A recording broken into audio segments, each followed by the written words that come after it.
முந்தின காலத்தில் இருந்தது போல இருப்பது இல்லை. அவர் பிற்காலத்திலே மகிமைப்படுத்துவார். இந்த வேதம் ஒவ்வொரு மனிதனுக்கும் ஆமென் ஒரு நம்பிக்கையான எதிர்காலத்தை கொடுத்து கொண்டே இருக்கும். கர்த்தருடைய வார்த்தையில் அவ்வளோ வல்லமை இருக்கிறது. ஆமென். தண்ணீர் இல்லாத ஒரு சூழ்நிலை வந்தபோது ஆமென் இஸ்ரவேலின் ராஜா ஐயோ நம்ம எல்லாரும் சாக போறோம் என்று கதறும் போது யோசபாத் வார்த்தையை தேடுகிறான்.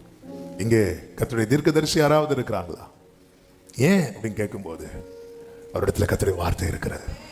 வார்த்தை இருக்குதுன்னா ஆமென் ஃபியூச்சர் இருக்குன்னு அர்த்தம். ஹல்லேலூயா. கர்த்தர் கிருபையா இந்த மாதம் இந்த வார்த்தையை நமக்கு வாக்குத்தத்தமாய் தந்து ஒவ்வொரு நாளும் பேசி வருகிறார். ஆமென். முந்தின காலம் எப்படி இருந்தது கர்த்தருக்கு தெரியும். ஆண்டுடைய வார்த்தையில நம்முடைய கடந்த காலத்தை குறித்த நினைவும், நிகழ்காலத்தை குறித்த உணர்வும், வருங்காலத்தை குறித்த நம்பிக்கையும் இருக்கும். ஆமென். எனவே அந்த வசனத்தை யார் உள்ள வாங்குறாங்களோ அவங்களுக்குள்ள நாளை குறித்த கவலைகள் மறந்து நாளை குறித்த நம்பிக்கை ஓங்க ஆரம்பித்து விடும். ஆமென். எனவே தான் இந்த நம்பிக்கை இருக்கக்கூடாது என்பதற்காக தான் பிசாசானவன் என்ன பண்ணுகிறான் என்றால் ஒருவருக்குள்ளும் வசனம் இராதபடிக்கு அதை அவன் எடுத்துக்கொண்டு போகிறான்.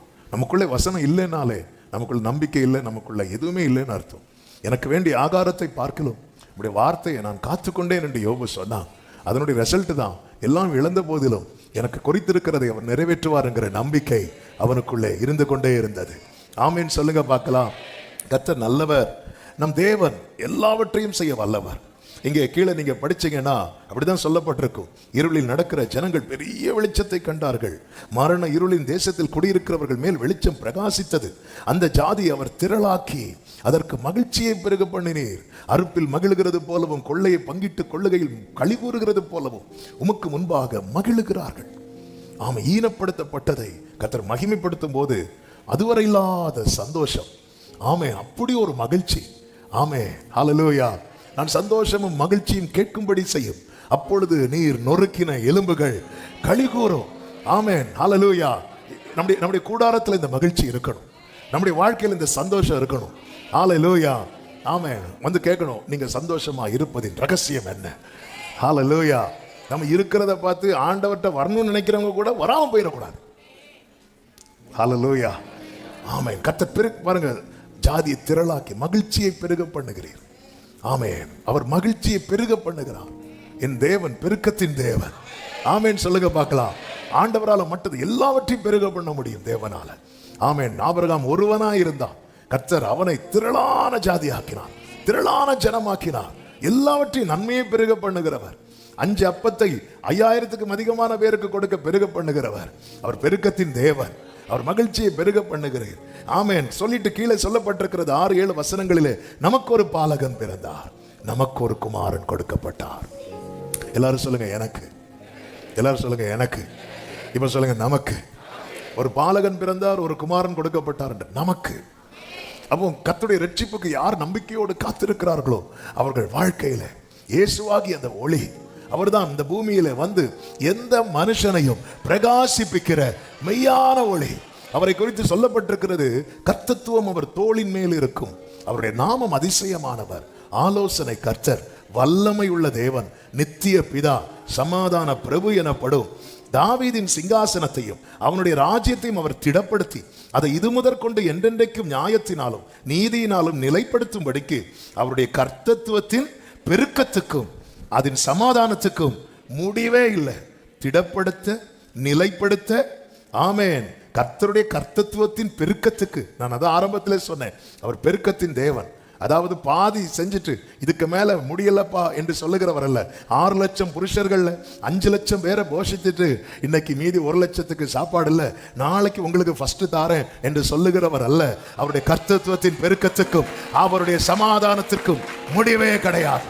ஆமென் சொல்லுங்க பார்க்கலாம். ஹல்லேலூயா. சொல்லிவிட்டு ஒரு வார்த்தை அங்கே இருக்கிறது.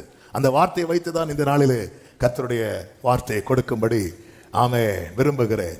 சேனைகளின் கர்த்தருடைய வைராக்கியம் இதை செய்யும். சத்தம் ஆமென் சொல்லுங்க பார்க்கலாம்.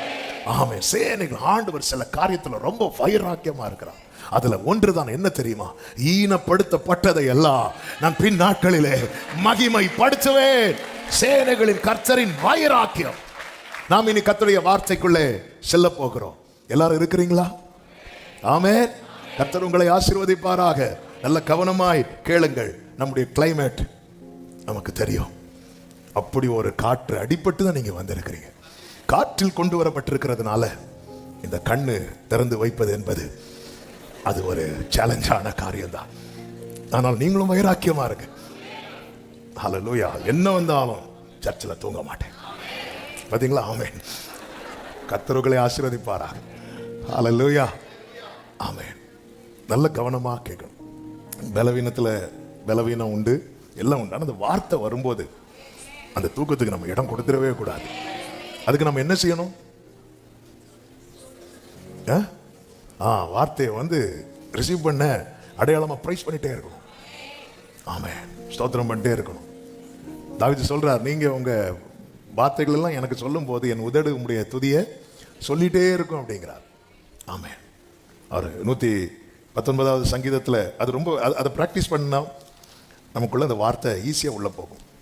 119 அதனுடைய 171 பாருங்கள். உம்முடைய பிரமாணங்களை நீர் எனக்கு போதிக்கும் போது என் உதடுகள் உமது துதியை பிரஸ்தாபப்படுத்தும். என்ன ஒரு அருமையான ஒரு காரியம். இதை வந்து சர்ச்சு ப்ராக்டிஸ் பண்ணணும். ஆமாம். நமக்கு கூட்டத்தில் ஒரு ஆளாக இருந்து கேட்டுட்டு போகிறதில்ல. இந்த உங்களுடைய பிரமாணத்தை நீர் எனக்கு போதிக்கும் போது என் உதடுகள் வந்து உமது துதியை ப்ரைஸ் பண்ணிட்டேன். இங்கே பர்சனலாக பைபிள் படிக்கும்போது உங்களுக்கான ரேமா வரும்போது நீங்கள் ப்ரைஸ் பண்ணணும். நீங்கள் செய்தி கேட்பீங்க, நிறைய செய்தி கேட்குறவங்க இருக்கிறீங்க. உங்களுக்கான வார்த்தை வரும்போது நீங்கள் ப்ரைஸ் பண்ணணும். அதை அவரை கனப்படுத்துறது.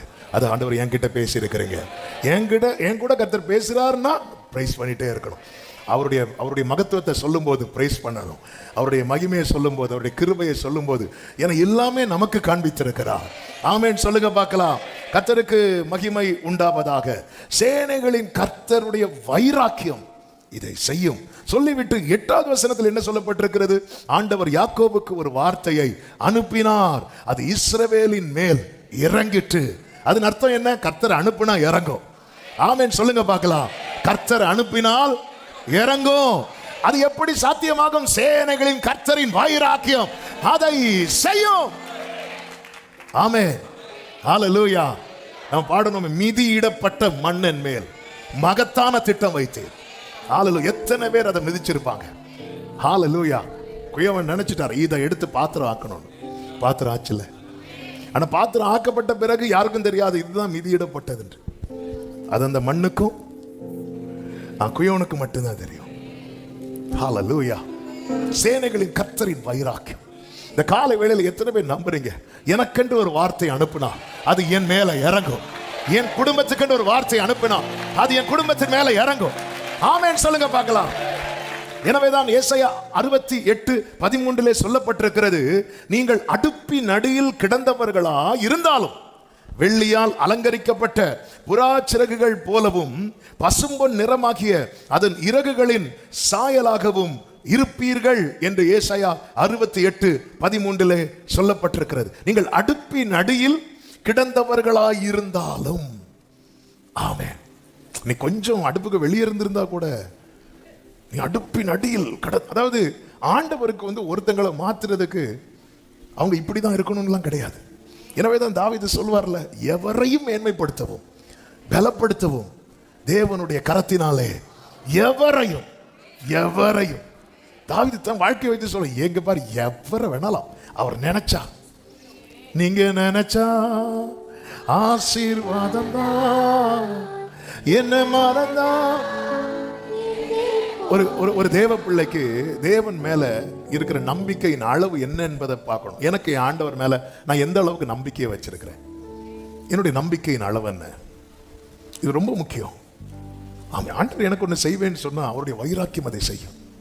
சேனைகளின் கர்த்தருடைய வைராக்கியம். ஆண்டவர் எல்லாத்தையும் பார்ப்பார். லேயாள் அற்பமா எண்ணப்பட்டதை கர்த்தர் கண்டார், கர்த்தர் கேட்டார். எனவேதான் லேயாள் சொல்லுவாங்க, அதை பார்த்து அருளினார், கேட்டு அருளினார். ஆமென். ஹல்லேலூயா. அவர் வைராக்கியத்தை பார்த்தீங்களா? ஆமென். ராகேலை ஸ்டாப் பண்ண வச்சிட்டார். ஆமென். லேயாளுக்கு கொடுத்துட்டே இருக்கிறார். லேயாள் போதும்னு சொன்னதுக்கு அப்புறம் தான் ராகேலுக்கு கொடுக்க ஆரம்பிக்கிறார். இதான் சேனைகளின் கர்த்தரின் வைராக்கியம். பார்க்க வைத்து கொடுப்பார். அதான் சத்துருக்களுக்கு முன்பாக எனக்கு ஒரு பந்தியை பார்க்க வைத்து. மோர்தேக்காய உயர்த்தினதை யாரை பார்க்க வச்சார் தெரியுமா? ஆமான பார்க்க வைத்து. சேனைகளின் கர்த்தருடைய வைராக்கியம். ஏன் அப்படி செய்றீங்க ஆண்டவரே? லேயாளை ரொம்ப கஷ்டப்படுத்திட்டாங்க. லேயாள் ஈனப்படுத்தப்பட்டவள், லேயாள் அற்பமா எண்ணப்பட்டவள். இந்த கால வேளையில ஈனப்படுத்தப்பட்டு அற்பமா எண்ணப்பட்ட நிலையிலும் கர்த்தரை ஆராதிக்கிற உள்ளங்களுக்கு தான் கர்த்தர் இந்த நாளிலே பேசிக் கொண்டிருக்கிறார். அவருடைய வைராக்கியம் இதை செய்து முடிக்கும். கர்த்தர் அனுப்புகிற வார்த்தை உங்கள் மேல இறங்கும். ஆண்டவராகிய இயேசு கிறிஸ்து அவர் தம்மையே அதற்கு மாதிரியாய் வைத்திருக்கிறார். அவரை குறித்து வேதம் நமக்கு என்ன கற்றுத்தருகிறது? அவர் பிதாவுக்கு சமமாய் இருப்பதை கொள்ளையாடின பொருளா எண்ணாமல் தம்மை தாமே வெறுமையாக்கி எப்படி வந்தாரா? அடிமையின் ரூபம் எடுத்தார். அப்படி அடிமையின் ரூபம் எடுத்தவர் வந்ததுனால நாம என்ன நினைத்தோம் தெரியுமா? ஆமென். ஏசாயா 53:3 சொல்லப்பட்டிருக்கிறது, அவர் அசட்டை பண்ணப்பட்டவரும் மனுஷரால் புறக்கணிக்கப்பட்டவரும் துக்கம் நிறைந்தவரும் பாடு அனுபவித்தவருமாய் இருந்தார். அவருடைய வாழ்க்கையும் ஈனப்படுத்தப்பட்டதாய் தான் காணப்பட்டது. அசட்டை, புறக்கணிப்பு, துக்கம், பாடு. ஆமென். ஈனப்படுத்தப்பட்ட வாழ்க்கை என்பது இப்படிதான். அசட்டை பண்ணப்படுது இவரா. ஆமென். ஹல்லேலூயா. ஒரு ஃபங்க்ஷனுக்கு நம்ம போனா இவனா, இவளா, இவங்களா. ஆமென். சிலர் பாருங்க, சிலர் அவங்க ஒரு ட்ரெஸ் போட்டுருப்பாங்க. அவங்களுக்கு அது புது ட்ரெஸ். ஆனால் அந்த ஃபங்க்ஷனில் போய் நிற்கும் போது மற்றவங்களுக்கு அது இதெல்லாம் ஒரு ட்ரெஸ் தான். ஆமென். அசட்டை, புறக்கணிப்பு, துக்கம் நிறைந்து. இங்க பாருங்க, அவரை விட்டு நம்முடைய முகங்களை மறைத்து கொண்டோம், அவரை எண்ணாமற் போனோம். இதான் உண்மையில் இந்த ஈனப்படுத்தப்படுகிற நிலை. ஆமென். வேதம் என்ன சொல்கிறது தெரியுமா? பிலிப்பியர் 2:9 ஆதலால் தேவன் எல்லாவற்றுக்கும் மேலாக அவரை உயர்த்தி, தேவன் எல்லாவற்றுக்கும் மேலாக அவரை உயர்த்தி. இதுதான் சேனைகளின் கர்த்தருடைய வைராக்கியம் செய்கிறது. எல்லாவற்றுக்கும் மேலாக யாரை உயர்த்தி?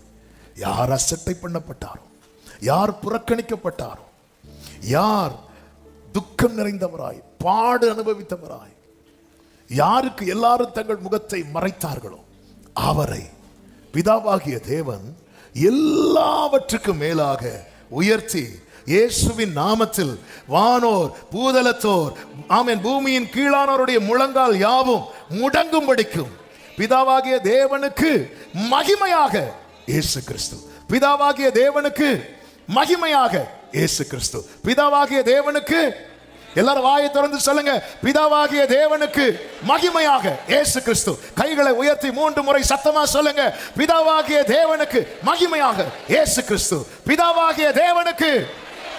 இன்னும் சத்தமாய், பிதாவாகிய தேவனுக்கு. அப்ப இயேசு கிறிஸ்துவை யார் கர்த்தர் என்று சொல்லுகிறார்களோ அவர்கள் பிதாவை மகிமைப்படுத்துகிறார்கள்.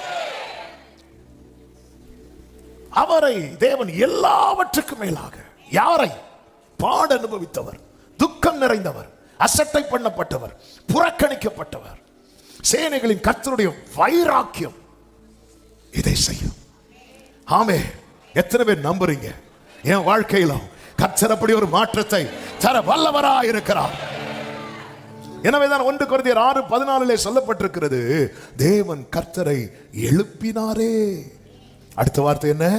நம்மையும் தமது வல்லமையினாலே. நம்புறவங்க சத்தமா ஆமென் சொல்லுங்க பார்க்கலாம். சங்கீதம் 2 சங்கீதம் நமக்கு நன்றாய் தெரிந்த சங்கீதங்களில் 1. சங்கீதம் படிக்கும் போது 1 படிப்போம், அடுத்து 2, அதுக்கப்புறம் தான் நம்ம ஸ்கிப் பண்ண பார்ப்போம். 23க்கெல்லாம் ஜம்ப் பண்ணுவோம். ஏன்னா அதுக்கு அடுத்து கொஞ்சம் கொஞ்சமா. ஆமென். இந்த 2வது சங்கீதம் ஆண்டவராகிய இயேசு கிறிஸ்துவை குறித்து உரைக்கப்பட்ட தீர்க்க தரிசன வார்த்தை. அதில் 3 காரியங்கள் இயேசு கிறிஸ்துவை குறித்து சொல்லப்பட்டிருக்கிறது. அந்த 3லும் தேவன் நம்மை இணைத்திருக்கிறது நாம் பெற்ற பாக்கியம். 1, அதனுடைய 2வது வசனத்தை பார்த்தீர்கள் என்றால், அவர் அபிஷேகம் பண்ணினவருக்கு விரோதமாக. இங்கே இயேசு கிறிஸ்துவை எப்படி சொல்லப்பட்டிருக்கிறது என்றால், அபிஷேகம் பண்ணப்பட்டவர். அபிஷேகம் பண்ணப்பட்டவர்னா என்ன அர்த்தம்? மேசியா. மேசியா, அபிஷேகம் பண்ணப்பட்டவர், அபிஷேகம் பண்ணப்பட்டவர். 6வது வசனத்திலே, நான் என்னுடைய பரிசுத்த பர்வதமாகிய சீயோனில் என்னுடைய ராஜாவை அபிஷேகம் பண்ணி வைத்தேன் என்றார். ராஜா என்று சொல்லப்பட்டிருக்கிறது, கிங். அபிஷேகம் பண்ணப்பட்டவர், ராஜா. 7வது வசனத்தில் சொல்லப்பட்டிருக்கிறது, தீர்மானத்தின் விவரம் சொல்லுவேன். கர்த்தர் என்னை நோக்கி, நீர் என்னுடைய குமாரன், இன்று நான் உம்மை ஜெனிப்பித்தேன். குமாரன், மகன் என்று சொல்லப்பட்டிருக்கிறது. நீங்க அப்படியே நம்முடைய வாழ்க்கையில தேவன் செய்ததை பாருங்கள். பிதாவாகிய தேவன் தம்முடைய குமாரனாகிய கிறிஸ்துவை அனுப்பினார்.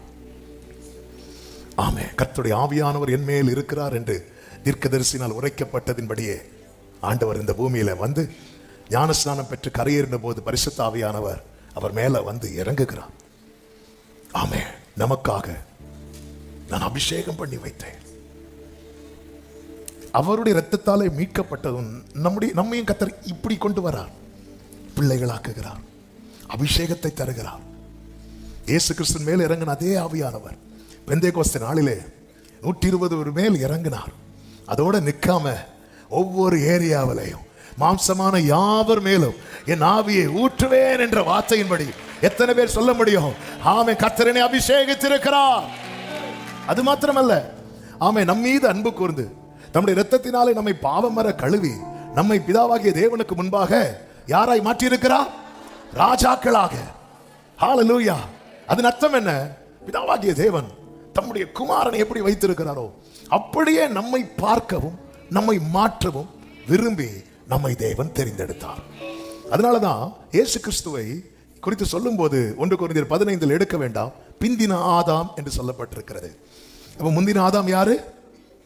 ஆதாம் தான், ஆபிரகாம் இல்ல, ஆதாம். கர்த்தர் அப்போ தேவன் மனிதனை படைத்ததின் நோக்கத்தை பார்த்தீங்களா? அவருடையவனா இருக்கணும். அவர் என்ன விரும்புகிறாரோ அதுதான். நேற்று இரவு கேட்டோம், எல்லாவற்றையும் மனிதனுக்காக படைத்தார், மனிதனை தமக்காகவே படைத்தார். உலக தோற்றத்துக்கு முன்னே தெரிந்து கொண்டார் என்று வேதம் சொல்லுகிறது.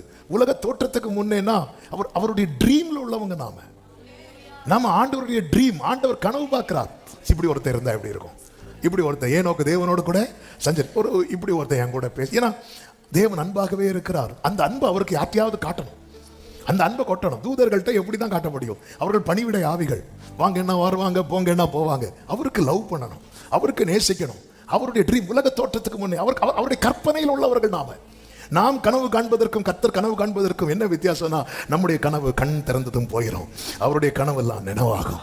அவர் என்ன, நான் நினைத்திருக்கிறபடியே நடக்கும், நான் நிர்ணயித்தபடியே. ஆண்டவருடைய ட்ரீம்ல உள்ளவங்க நாம. ஹல்லேலூயா. அதுக்காக இப்பொழுது நீங்க ட்ரீம் பார்க்க வேண்டாம். நாம் கர்த்தருடைய அவருடைய ட்ரீம்ல அவர் நினைத்து உருவாக்கினார். அவருடையவனாகவே இருக்கணும். ஆனா மனுஷன் விழுந்து போனதை திரும்ப எடுப்பித்து நிறுத்தும்படியா தேவன் என்ன பண்ணார் தெரியுமா? தம்முடைய ஒரே பேரான குமாரனை தந்தருளினார். ஹல்லேலூயா. நம்மை பிள்ளைகளாக்கினார். வேதம் சொல்லுகிறது, ரோமர் 9வது அதிகாரம் அதனுடைய 24, 25, 26 வசனங்களிலே அவர் யூதரிலிருந்து மாத்திரமல்ல புற ஜாதிகளிலும் இருந்து நம்மை அழைத்திருக்கிறாரே, அந்தபடி எனக்கு ஜனம் அல்லாதவர்களை என்னுடைய ஜனங்கள் என்றும் சிநேகிக்கப்படாதிருந்தவளை சிநேகிக்கப்பட்டவள் என்றும் சொல்லி அழைப்பேன்.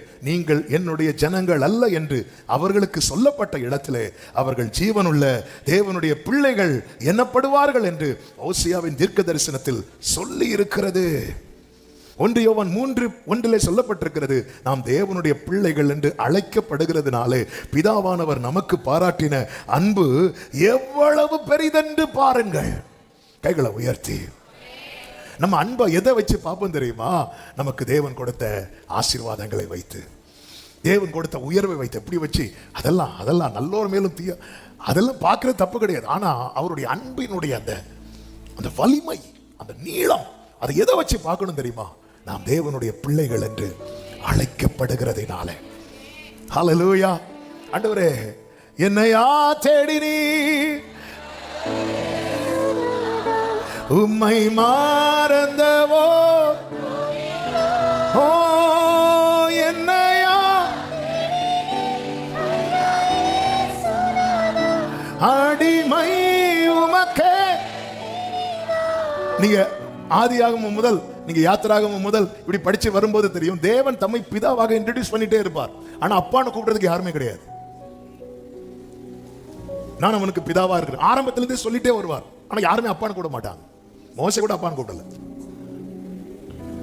ஆனா பிதாவேன்னு ஒருத்தர் வந்து கூப்பிடுறாரு. யாருன்னா தாவீது. அவன் என்னை நோக்கி பிதா அப்படிம்பா. தாவீது பிதாவேன்னார். ஆனா இயேசு வந்ததும் இன்னும் எப்படி கூட வைக்கிறார் தெரியுமா? அப்பா பிதா. ஆமென். ஃபாதர்னு கூப்பிடுறதுக்கும் டேடின்னு கூப்பிடுறதுக்கும் நிறைய கேப் இருக்கு. ஆமென். ஃபாதர்னு எல்லாரையும் கூப்பிடுவோம். Praise Lord father. ஆமென். ஆனா டேடி, அப்பா. ஆமென். அப்பா அப்பா அப்படி கூட்டா தமிழுக்காக ஸ்தோத்திரம். ஆமென். அப்பான்னு கூப்பிடும்போது அந்த உறவு எவ்வளவு அன்பு பாருங்க. நான் தேவனுடைய பிள்ளைகள் என்று அழைக்கப்படுகிறதுனால பிதாவானவர் யார் சொல்றா தேவனுடைய பிள்ளைன்னு? ஆவியானவர் நம்முடைய ஆவியுடனே கூட சாட்சி கொடுக்கிற. வேற யாராவது சொல்லுவாங்களா நான் ஆண்டவருடைய பிள்ளைன்னு? யாராவது சொல்லுவாங்களா? ஆமென். சொல்ல மாட்டாங்க. தாவீது அபிஷேகம் பண்ணப்பட்டது சகோதரர்களுக்கு தெரிந்தும் சொல்ல மாட்டாங்க. ஆமென். அவனை விரட்ட தான் பார்த்தாங்க. ஹல்லேலூயா. அவர் சொல்லுவா, ஆவியானவர் சொல்லுவா, ஏய் நீ பிள்ளை. உலகம் சொல்லும் நீ பாவி. உலகம் சொல்லும் நீ யாரும் இல்லாதவன். ஆமென். சொல்லுங்க பார்க்கலாம். நாம் புத்திர ஸ்வீகாரத்தை பெற்றிருக்கிறோம். கலாத்தியர் 4:5 சொல்லப்பட்டிருக்கிறது.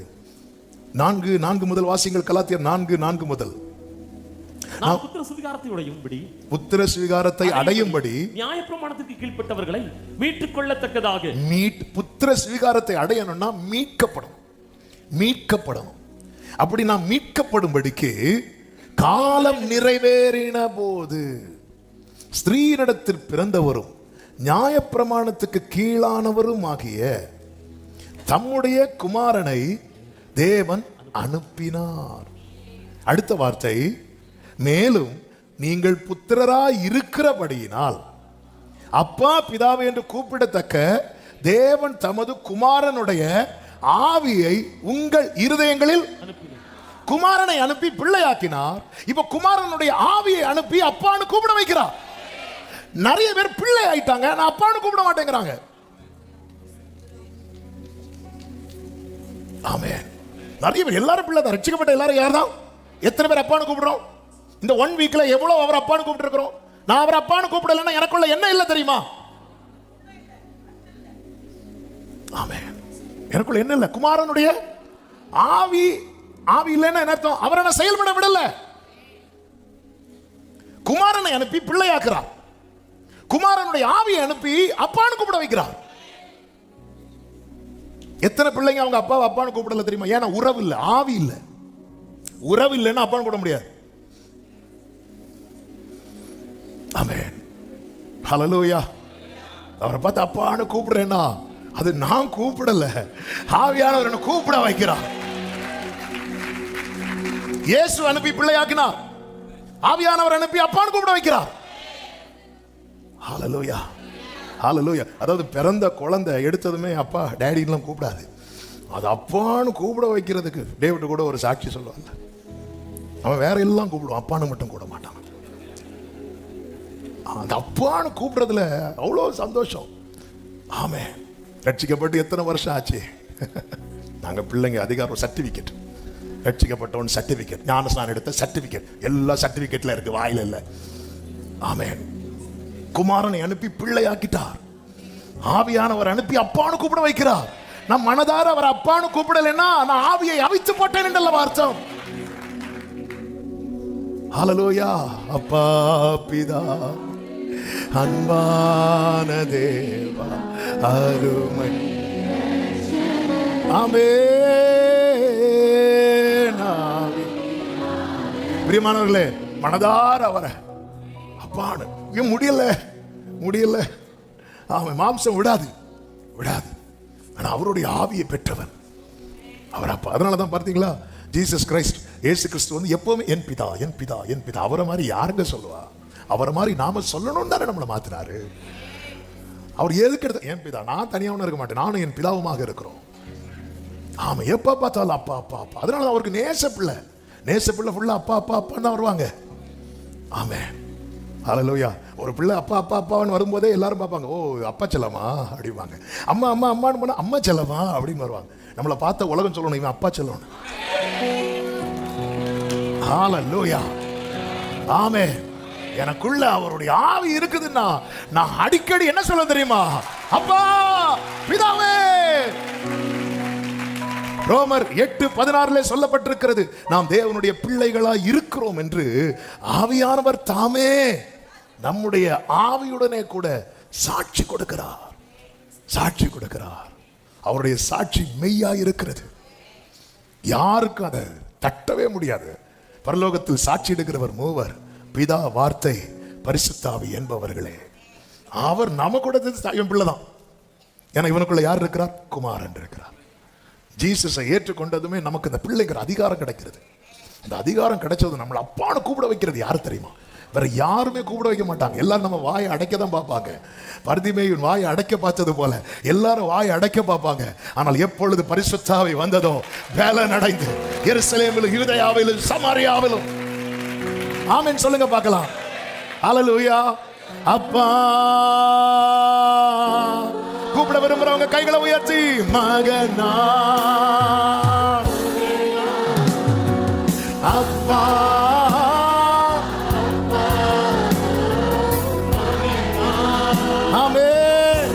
கண்ணின் மணிதானே, கண்ணின் மணிதான்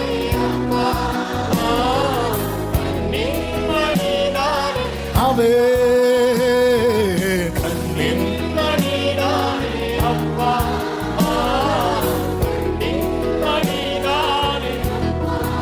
ஆண்டவர் நம்மை பிள்ளைகளாக்கி இருக்கிறார், அதிகாரம் கொடுத்திருக்கிறார், அபிஷேகம் பண்ணி இருக்கிறார். ஆமென். அபிஷேகம் பண்ணி இருக்கிறார். 2 கொரிந்தியர் 1:21 சொல்லப்பட்டிருக்கிறது, உங்களோட கூட எங்களையும் கிறிஸ்துவுக்குள் ஸ்திரப்படுத்தி நம்மை அபிஷேகம் பண்ணினவர் தேவனே. அபிஷேகம் அவர் தான் தர முடியும், தேவன் தான் தர முடியும். ஆமென் சொல்லுங்க பார்க்கலாம். உங்களுக்கு கிறிஸ்துவுக்குள் ஒருத்தன் ஸ்திரப்படும் போது, அதுதான் உறவு. ஸ்திரப்பட தான் அப்பா பிதாவே என்று அழைக்கிற புத்திர ஸ்வீகாரம். அபிஷேகம் பெற்றுக்கொள்ள என்ன செய்யணும்? கிறிஸ்துவுக்குள் ஸ்திரப்படுங்கள். கிறிஸ்துவுக்குள் ஸ்திரப்படுங்கள்.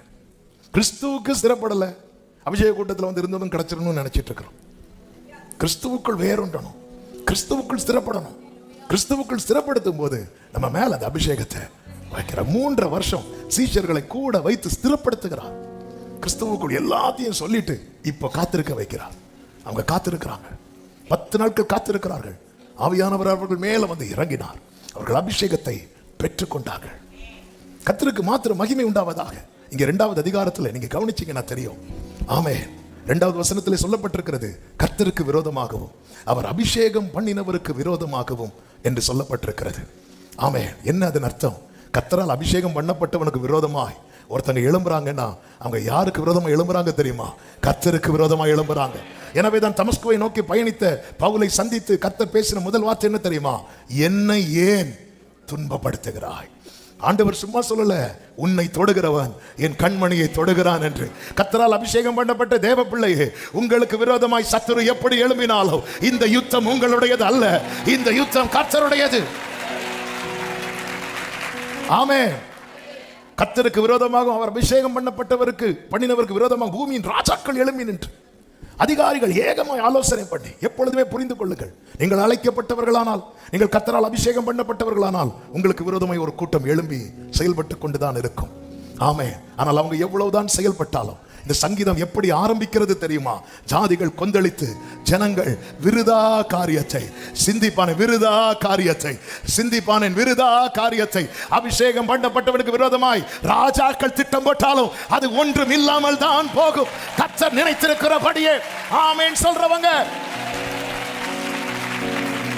எனவேதான் கர்த்தர் சொல்லுகிற, உனக்கு விரோதமாய் உருவாக்கப்படும், சொல்லுங்க எந்த ஆயுதமும், சொல்லுங்க எந்த ஆயுதமும், சொல்லுங்க எந்த ஆயுதமும் வாய்க்காதே போகும். ஆயுதமே உருவாகாதுன்னு சொல்லல, உருவாக்கப்படும். ஆண்டவர் இந்த சங்கீதத்தை ஆரம்பிக்கும் போது அழகா ஆரம்பிச்சிட்டார். ஜாதிகள் கொந்தளித்து ஜனங்கள் விருதா காரியத்தை சிந்திப்பானே. ஆமென். தேவன் யார் தெரியுமா? அபிஷேகம் பண்ணினவனை ரட்சிக்கிறவர். சங்கீதம் 26 சொல்லப்பட்டிருக்கிறது, கர்த்தர் தாம் அபிஷேகம் பண்ணினவரை ரட்சிக்கிறார் என்பதை இப்பொழுது அறிந்திருக்கிறேன். அவர் அபிஷேகம் பண்ணினவனுக்கு சதா காலமும் கிருபை செய்கிறவர். சங்கீதம் 18:50. அவர் அபிஷேகம் பண்ணினவனுக்கு அரணான அடைக்கலமாய் இருக்கிறார். சங்கீதம் 28:8. அவர் அபிஷேகம் பண்ணினவன சத்துருக்களுக்கு முன்பாக அபிஷேகம் பண்ணினவனுக்கு கர்த்தர் பந்தியை ஆயத்தப்படுத்துகிறார், தலையை உயர்த்துகிறார். சங்கீதம் 23:5. இதுதான் காட்ஸ் பிளான், இதுதான் கர்த்தருடைய திட்டம். அபிஷேகம் பண்ணவனை ரட்சிக்கிறார், அபிஷேகம் பண்ணவனுக்கு சதா காலமும் கிருபை செய்கிறார், அபிஷேகம் பண்ணவனுக்கு அரணான அடைக்கலமாய் இருக்கிறார், அபிஷேகம் பண்ணவனுடைய தலையை உயர்த்துகிறார். இதுக்கு விரோதமாய் ராஜாக்கள் கூட்டம் கூடி ஏகமாய் ஆலோசனை பண்ணி என்ன திட்டம் போட்டாலும் ஆண்டவர் சொல்றார், விருதா காரியம். ஆமே, சிலர் டூர் பிளான் போடுறது போல. ஆமே, நம்ம அங்க எங்கேயும் போக மாட்டோம், ஆனா பிளான் போடுறதுல ஒரு சுகம், அதுல அவங்களுக்கு ஒரு சந்தோஷம்பா, நடந்துட்டு போட்டோம். ஆமே, விருதா காரியம். எனவே தான் வேதம் என்ன சொல்லுகிறது தெரியுமா? அதனுடைய 4வது வசனத்திலே பரலோகத்தில் வீற்றிருக்கிறவர் நகைப்பார். என்ன வார்த்தைங்க! நம்ம எதை பார்த்து பயப்படுறோமோ அதை பார்த்து அவர் பரியாசம் பண்ணுகிறார். ஆண்டவர் அவர்களை இகழுவார். கொஞ்சம் யோசித்து பாருங்க, கொஞ்சம் அதை இமேஜின் பண்ணி பாருங்க. நம்ம ஒரு பிரச்சனையை பார்த்து நடுங்கிட்டு இருக்கிறோம்ல, அந்த பிரச்சனை அவர் பார்த்து சிரிக்கிறத அவன் எப்படிங்க இருக்கும்? நாம கஷ்டப்பட்டு துடிக்கும் போது நம்ம அப்பாவோ நம்ம அம்மாவோ வந்து சிரிச்சா எப்படி இருக்கும்? எப்படி இருக்கும்? எப்படி இருக்கும்? அப்படித்தாங்க இருக்குது, அப்படிதான் இருக்கு. ஆண்டவரே என்னால தாங்க முடியல. அவர் சிரிக்கிறது நம்மளை பார்த்துல.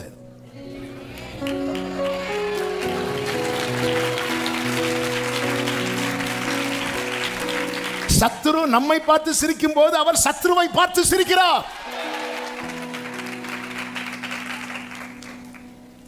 உன் தேவன் யார் என்பதை அறிந்து கொள்.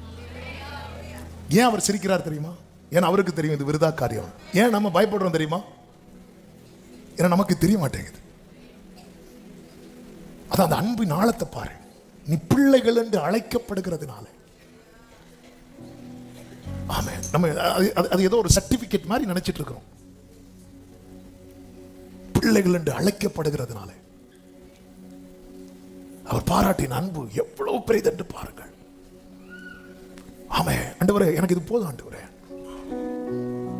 ஆண்டவரே கடைசி வரை இவன் என் பிள்ளை, இது போதும்பா. பிள்ளைகள் என்று அழைக்கப்படுறதுனால நம்ம இது பார்க்கல. இது வந்து ஏதோ ஒரு சாதாரணமா நினைச்சிட்டு இருக்கிறோம்.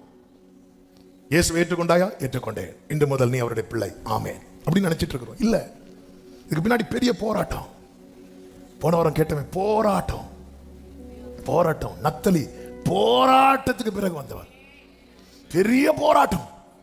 சிலுவையில் துடிக்கிறார் துடிக்கிறார் துடிக்கிறார், துடித்து துடித்து அணு அணுவா செத்தார். என்ன பிள்ளையாக்கு அணு அணுவா அணு ஒரு அதுல ஒரு வார்த்தை இயேசு பதறி பேசியிருந்தா கூட நான் இன்னைக்கு பிள்ளை இல்லை. அவர் கதறினார், ஆனா பதறி ஒரு வார்த்தை கூட ஆண்டவர் இவன் வேண்டாம், ஆண்டவர் என்னால வலி தாங்க முடியல, வேண்டாம் அப்படி சொல்லியிருந்தா முடிஞ்சு.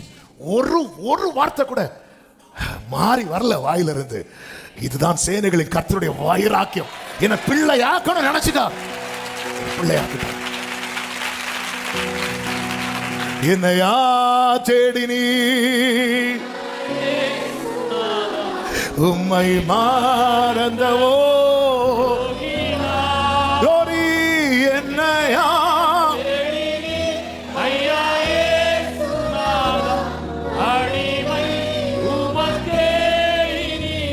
பரலோகத்தில், அதாவது நமக்கு விரோதமா ஒரு பெரிய கூட்டம் கூடி இவன் இன்னைக்கு இல்லாம ஆக்கிறேன்னு சொல்லும் போது ஆண்டவர் வந்து நல்ல காமெடி ஷோப்பா. அவர் நகைக்கிறாராம், அவர் இகழுவாராம். ஆண்டவர் நான் எவ்வளவு சீரியஸா என் மேட்டரை சொல்லிட்டு இருக்கு, நீங்க சிரிச்சிட்டு இருக்கிறீங்க. ஆமென். ஜாதிகள் விருதா காரியத்தை சிந்திப்பானே. கோலியாத் தாவீதை பார்த்தது என்ன சொல்றான் தெரியுமா? என்னிடத்தில் வா, நான் உன் மாம்சத்தை ஆகாயத்து பறவைகளுக்கும் காட்டு மிருகங்களுக்கும் கொடுப்பேன் சொல்லும் போது கர்த்தர் என்ன செஞ்சிருவார் நினைக்கிறீங்க? தாங்க முடியல. சில ரொம்ப சீரியஸா வந்து பேசுவாங்க தெரியுமா? சில சொல்ல நான் இன்னைக்கு ஃபாஸ்டிங், உடனே வீட்டில் இருக்கவங்க சிரிப்பாங்க, நீயா? நான் ஆகஸ்ட் ஃபுல்லா ஃபாஸ்டிங் இருக்க போறேன், நீயா?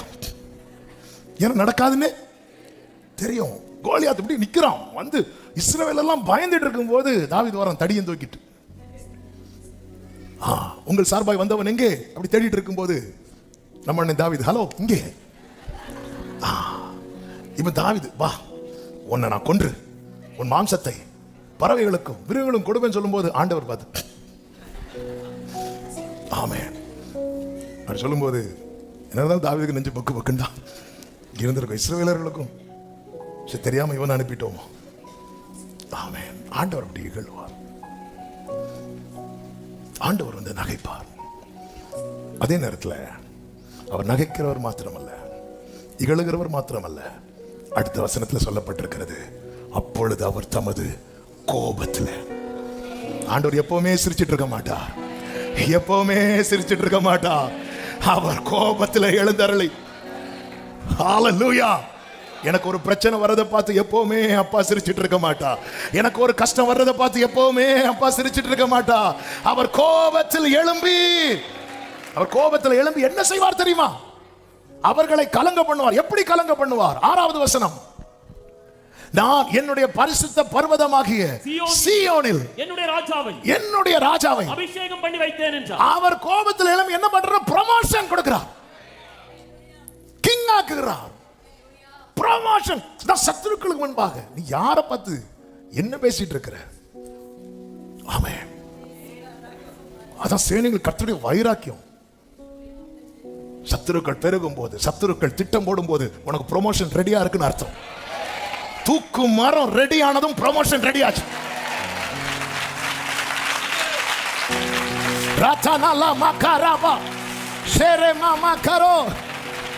ஆமென், ஆமென். எப்பவுமே அவர் சிரிச்சிட்டு இருக்க மாட்டார், எப்பவுமே சிரிச்சிட்டு இருக்க மாட்டார். என் தேவன் எழுந்தருளுவார்.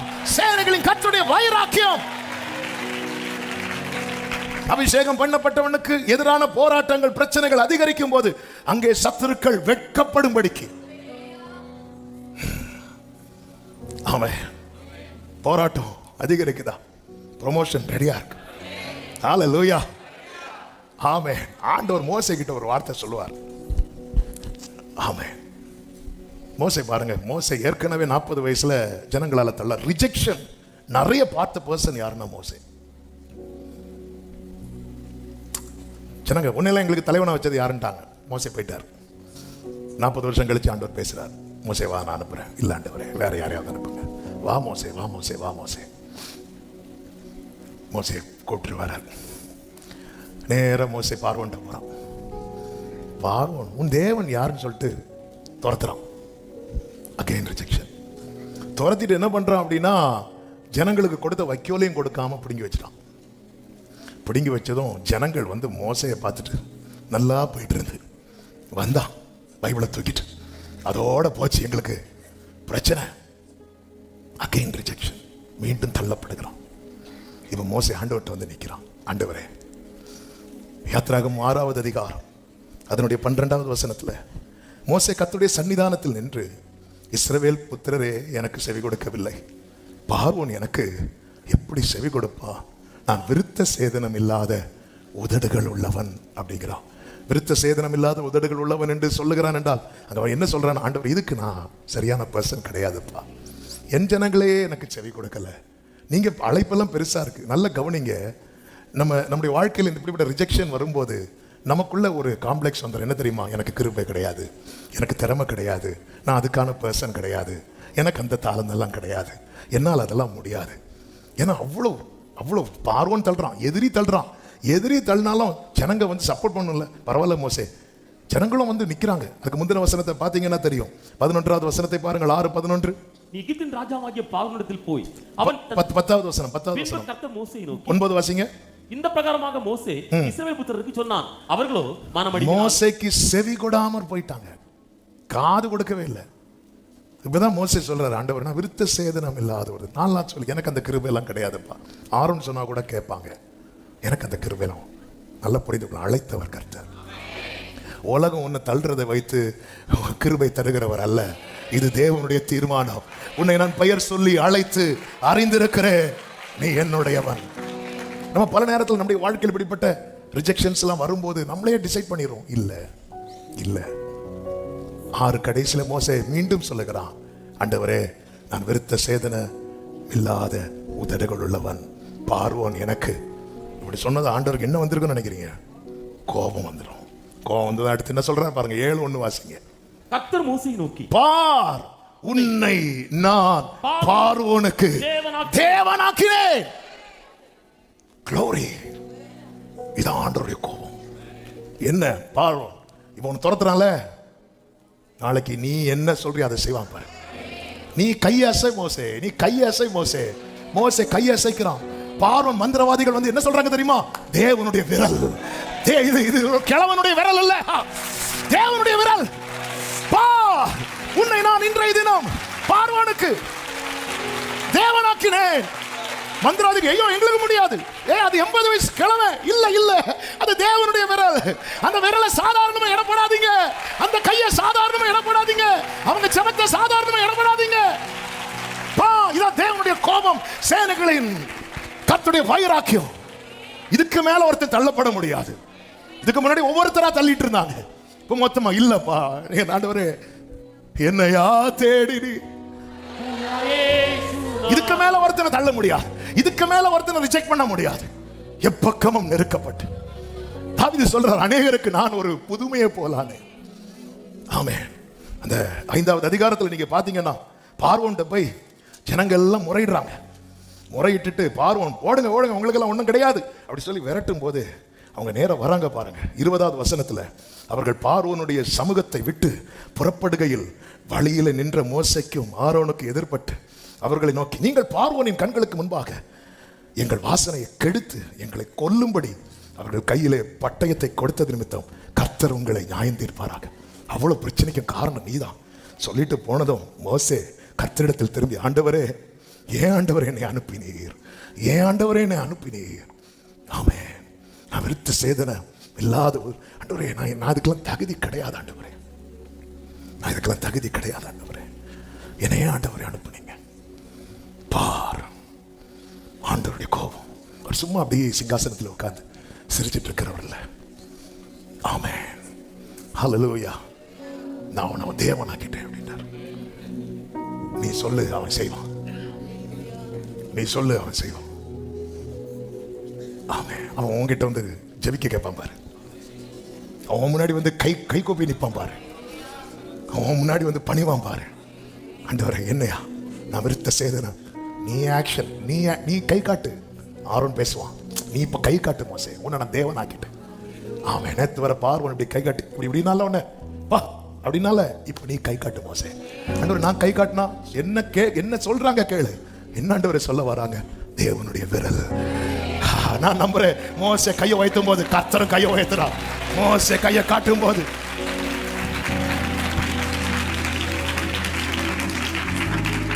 சேனைகளின் கர்த்தரின் வைராக்கியம். இதுக்கு மேல ஒரு மனுஷன் ஈனப்படுத்தப்பட முடியாது, இதுக்கு மேல ஒரு மனுஷன் இனி அவமானப்படுத்தப்பட முடியாது. தேவனோ அவரை எல்லாவற்றுக்கும் மேலாக உங்க வாழ்க்கையில இப்படிப்பட்ட தள்ளப்படுகிற புறக்கணிக்கப்படுகிற நிலைமை வரும்போது புரிந்து கொள்ளுங்கள், கர்த்தர் எனக்கு ஒரு ப்ரமோஷனை. எத்தனை பேர் எனக்கான தீர்க்க தரிசன வார்த்தை என்று எண்ணுகிறீர்கள்? எஸ் எஸ் எஸ் பிரைஸ் பண்ணுங்க, பிரைஸ் பண்ணுங்க. குராமா கலமா தனரா சென்டனரே. உங்க வாழ்க்கையில இதுக்கு மேல உங்களை யாரும் glory glory hallelujah. என்னையா தேடினி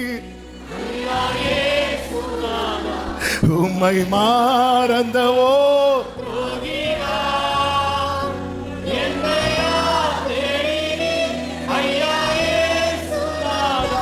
அடிமை. Thank you Holy Spirit, thank you Holy Spirit. அவருடைய கோபம் பற்றி எரியும். ஆமென். சத்துரு பண்றது எதுவுமே நடக்காது அவருக்கு தெரியும். ஆனாலும் அது நிமித்தம் அபிஷேகம் பண்ணப்பட்டவன் நிந்திக்கப்படுகிறது, அது நிமித்தம் அபிஷேகம் பண்ணப்படுகிறவன் காயப்படுகிறது, அது நிமிஷம் அபிஷேகம் பண்ணப்படுகிறவன் துடிக்கிறது. ஆமென். அவர் எல்லாவற்றுக்கும் மேலாக மொர்தெக்காய் தூக்கு மரத்தெல்லாம் ரெடி பண்ணி வச்சுட்டு வரான் ராஜா கிட்ட. சூசா நகரம் ஆர்ப்பரித்த போது யூதர்கள் எல்லாம் கலங்கினார்கள். ஆமானும் ராஜாவும் திராட்சரசம் குடிக்க அமர்ந்த போது சூசா நகரம் கலங்கிட்டு இருக்கு. யூதர்களுக்கெல்லாம் அழுகை. அப்பெல்லாம் யூதர்களை பத்தி பாக்குறவங்க என்ன சொல்லியிருப்பாங்க தெரியுமா? நல்ல வேளை நான் யாரா இல்ல யூதன், நான் மட்டும் யூதனா இருந்திருந்தா எனக்கு இதே நிலைமை தான். நல்ல வேளை. இப்போ பிரச்சனை ரொம்ப தூக்கு மரம் ரெடி ஆகுது. அந்த ராத்திரியில அவ்வளவுதான், ராஜாக தூக்கத்தை தூக்கிட்டார். ஆமே, அல்லேலூயா. நீ தூக்கல தூக்கணும்னு பிளான் போடுறியா? நான் தூக்குறேன் பாரு தூக்கத்தை. அவன் அவர் எப்பவுமே சிரிச்சிட்டு இருக்க மாட்டா. அவர் எப்பவுமே சிரிச்சிட்டு இருக்க மாட்டா. என் ஆண்டவர் எழுந்தருளும் போது சத்துருக்கள் சிதறுண்டு ஓடுவார்கள், நீதிமான்கள் பாடி மகிழுவார்கள். ஆமென் சொல்லுங்க பார்க்கலாம். கர்த்தருக்கு மாத்திரம் மகிமை உண்டாவதாக. நியாயாதிபதிகள் 11வது அதிகாரத்தில் யெப்தாவை குறித்து சொல்லப்பட்டிருக்கிறது. இந்த யெப்தா கிளையாத்தின் மகன். ஆனா கிளையாத் வேறொரு ஸ்திரீக்கு இந்த யெப்தாவை பெற்றிருக்கிறான். கிளையாத்தின் மனைவியின் குமாரர்கள் வளர்ந்ததும் 2வது வசனத்தில் பாருங்க, அவன் மனைவி பெற்ற குமாரர் பெரியவர்களான பின்பு அவர்கள் யெப்தாவை நோக்கி, உனக்கு எங்கள் தகப்பன் வீட்டிலே சுதந்திரம் கிடையாது, நீ அந்நிய ஸ்திரீயின் மகன் என்று சொல்லி அவனை துரத்தினார்கள் என்று சொல்லப்பட்டிருக்கிறது. உனக்கு வீட்டில் நீ இன்னொரு ஆளுக்கு பிள்ளை, நீ எப்படி இங்கே சுதந்திரம் எடுக்கலாம் என்று அவரு, நானும் அவர் அப்பன் தான், நீ கிளம்பு, உனக்கு சுதந்திரம் கிடையாது, துரத்தினார்கள் அப்படின்னு தான் இருக்கும். துரத்தினார்கள். இந்த யெப்தாவை குறித்து வேதம் சொல்லுகிறது, இவன் கர்த்தருடைய சந்நிதியில் தன் காரியத்தை எல்லாம் சொல்லுகிறவன். 11வது வசனம் கடைசி வார்த்தையில பார்த்தா, யெப்தா தன் காரியங்களை எல்லாம் மிஸ்பாவிலே கர்த்தருடைய சந்நிதியிலே சொன்னான். இவன் கர்த்தருடைய சந்நிதியில் சொல்லுகிறவன் மட்டுமல்ல, இவன் கர்த்தருடைய சந்நிதியில் தங்கி இருக்கிறவன்.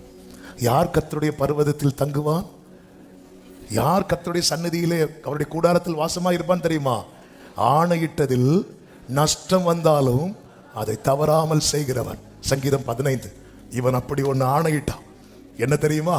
நான் யுத்தம் பண்ணிட்டு வரும்போது எதிரே யார் வந்தாலும் நான் அதை உமக்கு தருவேன். அது உனக்கு துக்கத்தை உண்டாக்குகிற காரியம், ஆனாலும் தவறாமல் செய்கிறவன். அவன் யார் தெரியுமா? கர்த்தருடைய கூடாரத்தில் தங்கி இருக்கிறவன். அவன் ஆண்டவருடைய பிரசன்னத்தில் இருக்கிறவன்.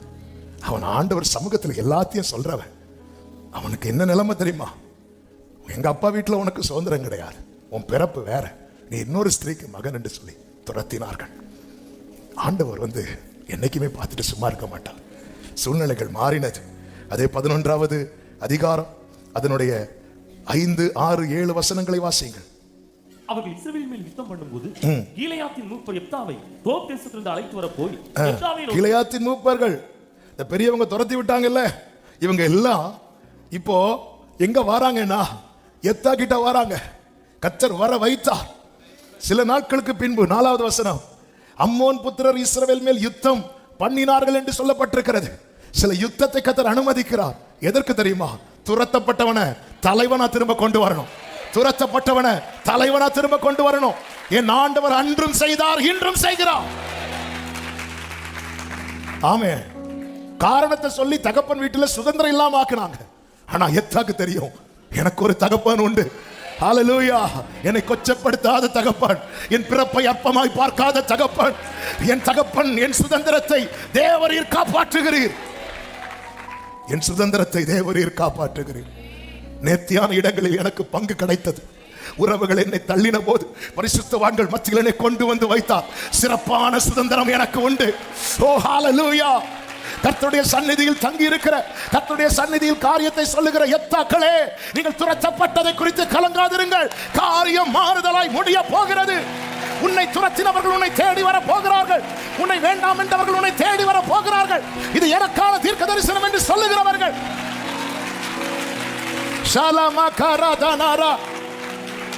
கீலேயாத்தின் மூப்பர்கள் யெப்தாவை தோப் தேசத்திலிருந்து அழைத்து வர போய் யெப்தாவை நோக்கி, நீ நாங்கள் அம்மோன் புத்திரரோடு யுத்தம் பண்ண எங்கள் சேனாபதியா இருக்க வேண்டும், நீ வரணும், நீ வரணும். ஆமே. அவங்க புரிஞ்சுக்கிட்டாங்க, யெப்தா வந்தாதான் பிரச்சனை சால்வ் ஆகும். உங்களை பிரச்சனையா பார்த்தவங்க எல்லாம் நாளைக்கு சொல்ல போறாங்க, நீங்க வந்தாதான் பிரச்சனை. ஆமே, ஆமே. உடனே யெப்தா சொல்றார் பாருங்க 7வது வசனத்துல, அதற்கு யெப்தா கீலேயாத்தின் மூப்பர்களை பார்த்து, நீங்கள் அல்லவோ என்னை பகைத்து என் தகப்பன் வீட்டிலிருந்து என்னை துரத்தினவர்கள், என்ன நீங்க தானே துரத்தினீங்க, இப்பொழுது உங்களுக்கு ஆபத்து நேரிட்டு இருக்கிற சமயத்தில் நீங்கள் என்னிடத்தில் ஏன் வருகிறீர்கள்? யெப்தாவே, இது தற்செயலாய் நடக்கிறதல்ல. நீ துரத்தப்பட்ட போது ஒருத்தர் பார்த்துட்டே இருந்தா. அந்த வீட்டில் தான் நீ வளர்ந்த, அது வரைக்கும் பிரச்சனை இல்லை. உண்மையிலே அந்த யெப்தா வேண்டானா பிறந்ததுமே தூக்கி எறிய வேண்டியது. சொத்துல சுதந்திரம்னு வரும்போது காரணம் காட்டி நீ வேற ஒரு ஸ்திரீக்கு பிள்ளை, உனக்கு துரத்தினார்கள். எவ்வளவு வழியில போயிருப்பான், எவ்வளவு வேதனையில போயிருப்பான். வேதம் என்ன சொல்லுகிறது தெரியுமா? 11வது வசனம். அப்பொழுது எப்தா கீலேயாத்தின் மூப்பரோட கூட போனான். ஜனங்கள் அவனை, பரஸ்திரீக்கு பிறந்தவன் சொல்லி துரத்தப்பட்டவனை, தங்கள் மேல் தலைவனும் சேனாபதியுமாக வைத்தார்கள். எப்தா தன் காரியங்களை எல்லாம் மிஸ்பாவிலே கர்த்தருடைய சந்நிதியிலே. உங்க ஜெபம்லாம் கேட்கப்படலை நினைச்சிட்டு இருக்கிறீங்களா? நான் இந்த எப்தா துரத்தப்படுறதுக்கு முன்னாடி வர இந்த வார்த்தையை எவ்வளவு நாள் கேட்டிருப்பார் தெரியுமா? ஆமா, அவன் இன்னொரு ஸ்திரீக்கு பிள்ளை, கேட்டு கேட்டு வளர்ந்தான். இவன் தகப்பனுடைய சுதந்திரம்னு வரும்போது இதுக்கு மேல அவனை வச்சிருக்க கூடாது, துரத்தப்பட்டான். ஆமென். உன்னுடைய முந்தின காலம் ஆண்டவரே, மோசையை போல தள்ளப்பட்ட, எத்தாவை போல துரத்தப்பட்ட மோசே எங்க வந்து சொல்றேன் பாத்தீங்களா? ஆரோன்ட்ட வந்து சொல்லல, நான் விருத்த சேதனம் இல்லாத உதடுகள் உள்ளவன் என்று ஆண்டவர்கிட்ட தான் வரான். அப்பா என்ன பாருங்க ஆண்டவரே. தன் காரியத்தில் எல்லாம் கர்த்தருடைய சந்நிதியில் நீங்க பல நாட்களா சொல்லிட்டு இருக்கிறீங்க. இதெல்லாம் கண்டு காணாதவர் போல இருக்கிறார் நினைச்சிட்டு இருக்கிறீங்களா? இல்ல, அவர் நகைத்தார், அவர் இகழ்ந்தார், அவர் அப்படியே விட்டுற மாட்டார். அவர் கோபத்தில் எழுந்தருளுவார். சேனைகளின் கர்த்தருடைய வைராக்கியம் இதை செய்யும். ஆமென். நான் விசுவாசித்திருக்கிறவர் இன்னார் என்பதை அறிவேன். நான் விசுவாசித்திருக்கிறவர் இன்னார் என்பதை அறிந்திருக்கிறேன். நான் விசுவாசித்திருக்கிறவர் இன்னார் என்பதை நான் அறிந்திருக்கிறேன். அவர் என்னை விட்டு விட மாட்டார். என்னை எழும்ப பண்ணும். நான் எழும்ப என் வாழ்வை ஈடிக்கும்.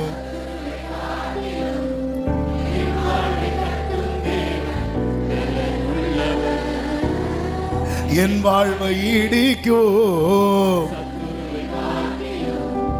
என் வாழ்வை கட்டும் தேவன் பலமுள்ளவர். கைகளை உயர்த்தி சத்துரு ஈடிக்க.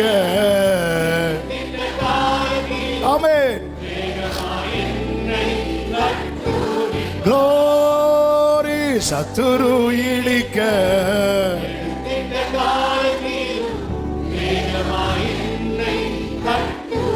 நீங்க எது நிமித்தம் புறக்கணிக்கப்பட்டீர்கள், எது நிமித்தம் அசட்டை பண்ணப்பட்டீர்கள், எது நிமித்தம் இந்த துக்கம், எது நிமித்தம் இந்த பாடு, இதையெல்லாம் பார்க்கிற ஒருவர் இருக்கிறார். இவன் இருந்தா நம்ம சுதந்திரத்துக்கு பிரச்சனைன்னு சொல்லி யார் எத்தாவை துரத்துனாங்களோ, அவன் இருந்தாதான் நம்முடைய சுதந்திரம் காக்கப்படும் என்று சொல்லி அவனிடத்தில் வந்து அவனை தலைவனாக்கிட்டாங்க. ஆமென். யோசேப்பின் சகோதரர்கள்ட்ட யோசேப்பு சொல்லும் ஒரு வார்த்தை உண்டு, நான் தேவனா அப்படின்னு கேட்பார். ஆண்டவர் அப்படி ஆக்கிட்டார். ஆண்டவர் அப்படி ஆக்கிட்டார். யோசேப்பின் சகோதரர்கள் இனி சாப்பிடணும்னா யோசேப்பு கொடுக்கணும். இதுதான் தேவனுடைய செயல். சேனைகளின் கர்த்தருடைய வைராக்கியம். இந்த காலை வேளையில சமீபத்தில் தூரத்திலும் இருந்து அநேகர் இந்த சத்தத்தை கேட்டுக்கொண்டிருக்கிறீர்கள். எத்தனை பேர் இதை சொல்ல முடியும்? என்னை பிள்ளையாக்கி இருக்கிறார், என்னை அபிஷேகித்திருக்கிறார், என் தலையை உயர்த்துவார். ஆமென் சொல்லுங்க பார்க்கலாம். ஆண்டவராகிய இயேசு கிறிஸ்துவை பிதாவாகிய தேவன் அப்படித்தானே உயர்த்தினார். அவர் சிலுவையை சுமந்து கொண்டு போகும்போது அவரிடத்திலிருந்து நன்மை பெற்ற ஒருவர் கூட இல்லை. சில ஸ்திரீகள் தூரத்திலே நின்றார்கள் என்று சொல்லப்பட்டிருக்கிறது. அவர்களோடு கூட யோவானும் நிற்கிறான். யாரும் பக்கத்தில் வரல. ஆமென். சுற்றிலும் இருக்கிறவர்கள் நிந்தை, சுற்றிலும் இருக்கிறவர்களின் பரியாசம், இது நடுவிலே அவர் சிலுவையிலே அறையப்பட்டு தூக்கப்பட்டார். எல்லாரும் பரியாசம் பண்ணிக்கொண்டு என்ன சொல்லி பரியாசம் பண்ணினார்கள் தெரியுமா? யூதருக்கு ராஜாவாமே, ராஜாவாமே. ஆமென். அந்த பரியாசத்தை அவங்க என்ன சொல்லி பரியாசம் பண்ணாங்களோ அவங்க கண்களுக்கு முன்பதாக ஒன்று எழுதப்படுகிறது. அத்தனை பேர் பரியாசம் பண்ணிட்டு இருக்கும் போது அது அப்படியே அவருடைய தலைக்கு மேல அவர் கோபத்தில் எழுந்து ராஜாவாக. நீ என்ன சொல்லி கிண்டல் பண்ண? ஆமே, அதுதான் சங்கீதம் 2. ராஜாவை அபிஷேகம் பண்ணி இது வைக்கிறது வரை சிரிச்சிட்டு இருந்தாங்க. சிலர் பரியாசம் பண்ணும்போது நமக்கு நடக்கிற மெயின் மேட்டரை விட்டுருவாங்க. ஆமா, அதனால பரியாசம் பண்றது நல்லது. நம்ம இல்லை, நம்மளை பாருங்க. சிம்சோனை பரியாசம் பண்ணிட்டு இருந்தாங்க, மெயின் மேட்டரை விட்டுட்டாங்க. எதை விட்டாங்க தெரியுமா? அவன் தலையில என்ன வளர ஆரம்பிச்சிட்டு, முடி வளர ஆரம்பிச்சிட்டு. அவங்க கொஞ்சம் கவனிச்சிருந்திருப்பாங்கன்னா மொட்டையடிச்சு திருப்பி கொண்டு வந்திருப்பாங்க. முடி வளர விட்டுருங்க. ஒரு எண்ணெயை விற்கவே விட்டுருக்க மாட்டாங்க. இந்த எண்ணெயை, சில எண்ணெய் விளம்பரம்லாம் பார்த்தா நீங்க தலையில போட்டுட்டு உடனே கையை கழுவிறீங்க, இல்லைன்னா கையில முடி வளர்ந்து. நான் அந்த ஆளை தேடிட்டு இருக்கிறேன். கையிலெல்லாம் முடி வளர்ந்து அப்புறம் கை தெரியாம. சிம்சோனுக்கு பைபிள்ல வேர்ட் பை வேர்டு நீங்க டேஸ்ட் பண்ண ஆரம்பிக்கணும். முடி கொஞ்சம் கொஞ்சம் வளர ஆரம்பிச்சு. இவங்க எல்லாம் பரியாசம் பண்றதுல ரொம்ப பிஸி ஆயிட்டாங்க. போஸ்ட் போடுறதுல, அவனை பத்தி இப்போ டைப் பண்றது 4 விட்டு அதுல கேப்ல முடி வளர இருந்துட்டு இவங்க அதை கவனிச்சிருப்பாங்கன்னா அதனால பார்த்தீங்களா, அதான் அவர் இகழுவார். அவன் தடுமாறதை பார்த்து சத்துரு இகழும் போது இவனு உண்மையில இங்க குருடர்கள் யாருன்னு நினைக்கிறீங்க? சிம்சோன் கண்ணை இவங்க குத்தும் போது ஆண்டவர் அவங்க கண்ணை குத்திட்டாரு. அவங்களுக்கு என்ன தெரியல தெரியுமா? முடி வளரது தெரியல. இவங்க எழுதும் போதே தடுத்து இருக்கலாம்ல. இவங்க எல்லாம் எதுல பிஸி ஆயிட்டாங்க தெரியுமா? அப்புறம் பரியாசம் பண்றதுல பிஸி ஆயிட்டாங்க. ஆமென். எழுதி தலை மேல வச்சதுக்கு அப்புறம் இத கலத்த முடியாது.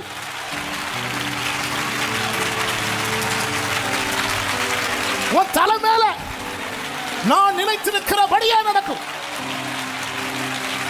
நான் நிர்ணயித்தபடியே நிலை நிற்கும். எழுதுறது தெரியாது.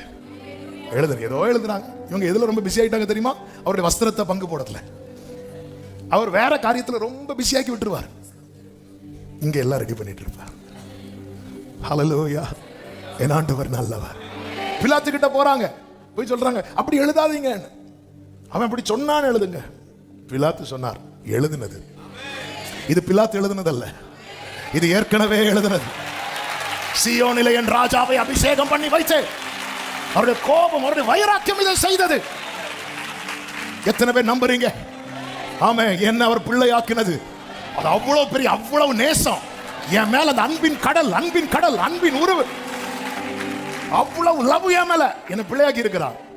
எனக்கு விரோதமாய் ராஜ்யங்கள், ஜனங்கள், ராஜாக்கள் எழும்பி விருதா காரியத்தை சிந்திக்கும் போது ஆண்டவர் அவர்களை பார்த்து இகழுவார். அப்படியே விட்டுற மாட்டார். அவர் கோபத்தில் அவருக்கு கோபம் வந்துட்டு. ஆமே, ஹல்லேலூயா. சேனைகளின் கர்த்தரின் வைராக்கியம். அப்பா சமூகத்தில் உங்க காரியத்தை எல்லாம் சொல்லுங்க. காத்திருங்க. துரத்தினவர்கள் தேடி வருவார்கள். தள்ளப்பட்டவர்கள்.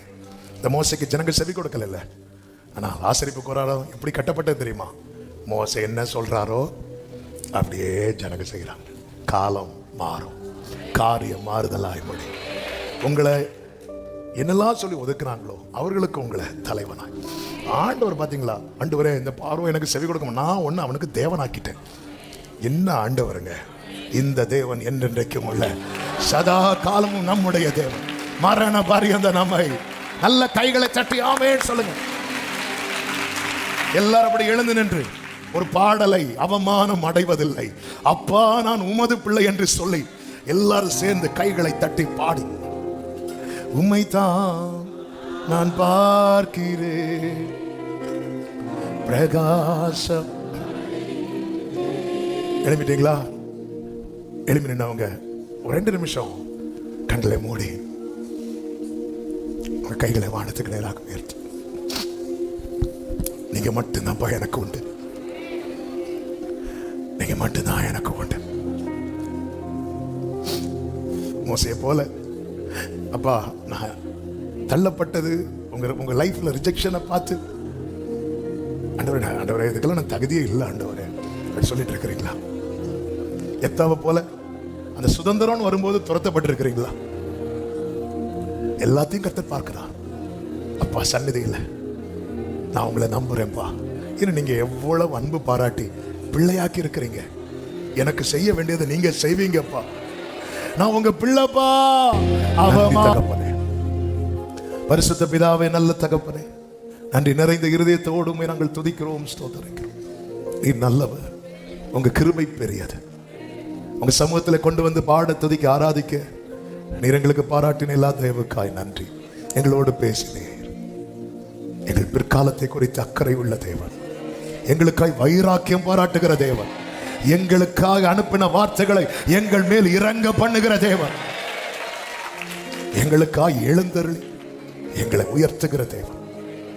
உங்க பாதம் பணிந்து நன்றி செலுத்துகிறோம். ஒவ்வொருவரை ஆட்கொள்ளும். பிற்காலம் மகிமை உள்ளதாய் இது கர்த்தராலே ஆயிற்று, இது நம்முடைய கண்களுக்கு ஆச்சரியமா இருக்கிறது என்று சொல்லும்படிக்கு கர்த்தர் ஆசீர்வதிப்பீராக என்று ஜெபிக்கிறோம். கிருபை பெருகட்டும், பாதுகாத்து நடத்தும். எல்லா மகிமை கனம் துதி ஸ்தோத்திரங்கள் ஒருவருக்கே செலுத்துகிறோம். இரட்சகர் இயேசுவின் நாமத்தில் பிதாவே, ஆமென். செய்து சத்தமாய் சொல்லுவோம். என் ஆத்துமாவே கர்த்தரை ஸ்தோத்திரி, முழுவதுமே அவருடைய பரிசுத்த நாமத்தை ஸ்தோத்திரி. என் ஆத்துமாவே கர்த்தரை ஸ்தோத்திரி, கர்த்தர் செய்த சகல உபகாரங்களை மறவாதே. ஆமென். நம்முடைய கர்த்தராகிய இயேசு கிறிஸ்துவின் கிருபையும் பிதாவாகிய தேவனுடைய அன்பும் பரிசுத்த ஆவியானவருடைய ஐக்கியமும் சிநேகமும் பாதுகாவலும் நம் அனைவரோடும் எல்லா பரிசுத்தவான்களோடும் கூட கர்த்தருடைய வருகை மட்டும் தங்கி இருப்பதாக. ஆமென். ஹல்லேலூயா. God bless you. கர்த்தர் உங்களை ஆசீர்வதிப்பாராக.